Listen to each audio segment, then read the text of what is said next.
మెదక్ జిల్లా నిజాంపేట మండల కేంద్రంలో ఒక రైతు సెల్ టవర్ పైకి ఎక్కి హల్చల్ చేశారు.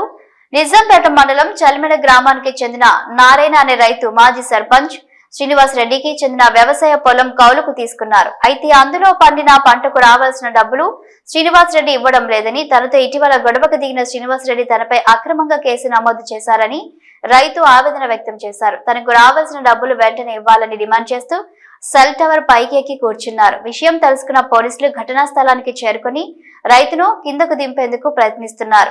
ఘంటసాల మండలంలోని తెలుగు రావుపాలెం గ్రామానికి చెందిన వైఎస్ఆర్ కాంగ్రెస్ పార్టీ నాయకులు పైడిపాముల ఆనంద్ కుమార్ సతీమణి కుసుమను ఆ పార్టీ యువ నేత సింహాద్రి వికాస్ బాబు పరామర్శించారు.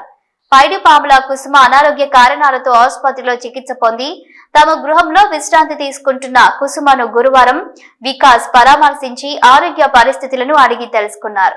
ఈ కార్యక్రమంలో వైఎస్ఆర్ కాంగ్రెస్ పార్టీ నాయకులు, కార్యకర్తలు తదితరులు పాల్గొన్నారు.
నమ్మకం ఉందా లేదా?